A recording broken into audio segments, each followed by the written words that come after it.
Okay, now I'm going to show you how to alter some of the games that I use in my language arts lessons. These two games I did download off of Smartboard Exchange and then just went ahead and changed them to my needs. This first one is just a simple game of war. We used it for Persephone and Hades. You have two students come up, they click on the cards, and whoever has the highest card wins. Then they choose a number. We're going to go ahead and choose 5. And the question is, it's a fill in the blank. Matt Keeley is the blank guy I know. So give the kids 15 seconds because it's a vocabulary word. They should know this. You don't have to use a timer. I generally do. When the timer goes off, they give me the answer, and everybody knows that Matt Keeley is the coolest guy I know. So depending on if the kids are in teams, you'd have them click the dice. 5. They get 5 points. They come back over here. They click on 5. Takes us back to the main screen. They grab one of these white chips. It's on an infinite cloner. And they just put it over number 5. That way we know that that question has been answered. Now sometimes I've run into I don't have enough questions for all 16 slides. So what I do is I just drag and cover these extra ones. Therefore, the kids only have to choose from 13 or 14 or however many questions you have. So I'm going to show you real quick and easy how you can change the questions. So we're going to go ahead and put this back over here. And we're going to change this. Oh, so when you see this little lock right here, that means that this question is locked. You can't move it, you can't change it. So you left click on the lock. You're going to click unlock. So now we can manipulate it. So now we're going to go ahead and change this to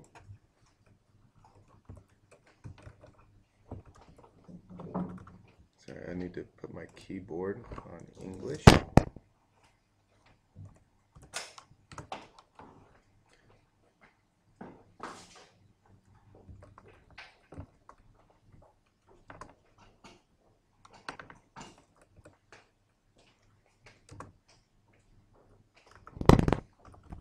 Whoops.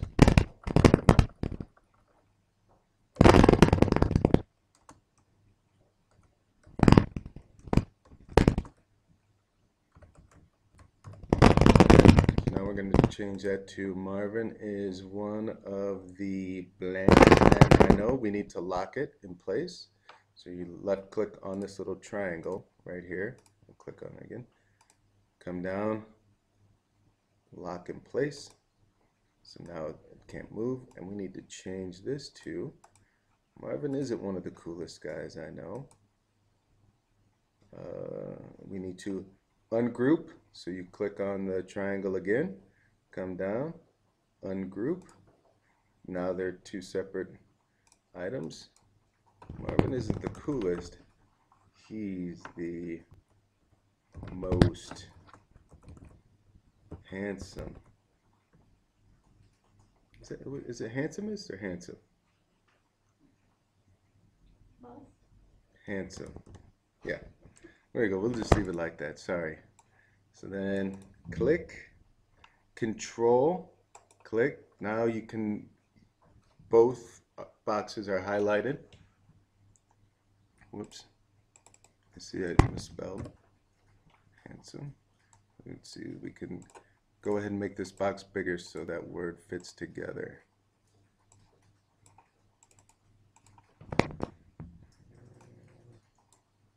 There we go.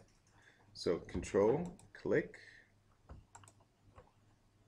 We need to group. Now it's grouped together and it can move. And there you have it. It's as easy as that. Just do this throughout. If you wanted to change this to, let's say you didn't want fill in the blank, you can easily manipulate this too. This is also grouped. We just will go through the process again. Ungroup.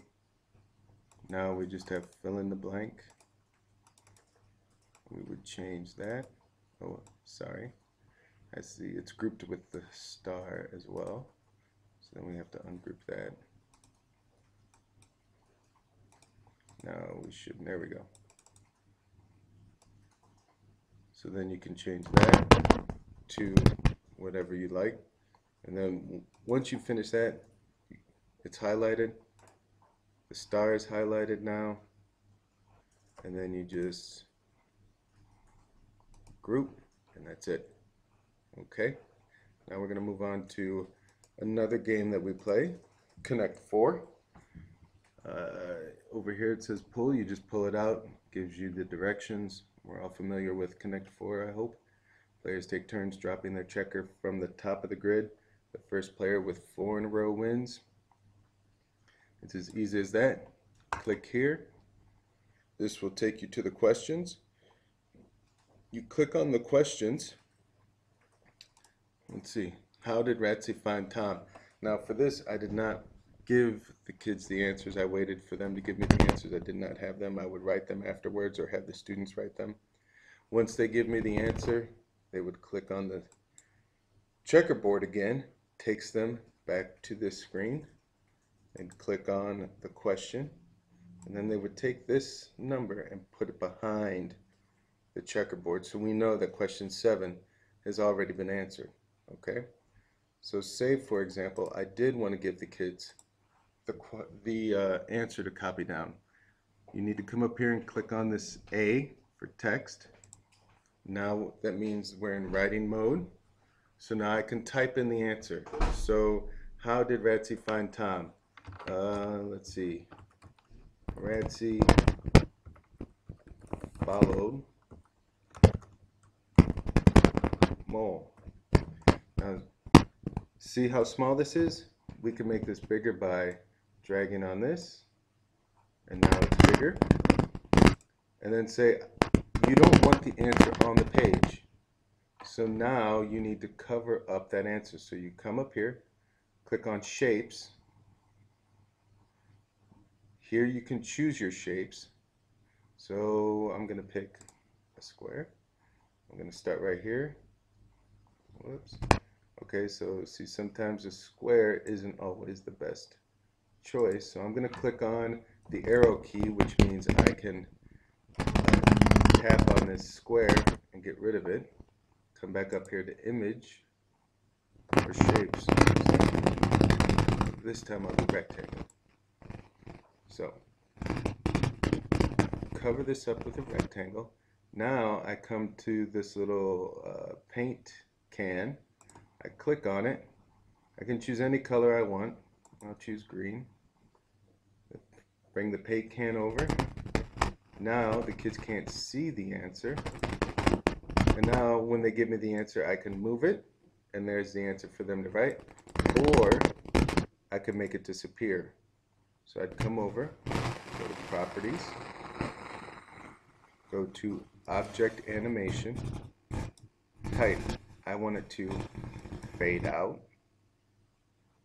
Speed, normal speed, slow, fast. I usually go normal. When the object is clicked, or when you enter the page, obviously you want it when it's clicked. Do you want it to repeat? No, you want it to stay open. So when the student gives you the answer, you tell them click, and there's the answer. And that is how you can change this game and the other game and hide your answers for your kids. I hope it was helpful.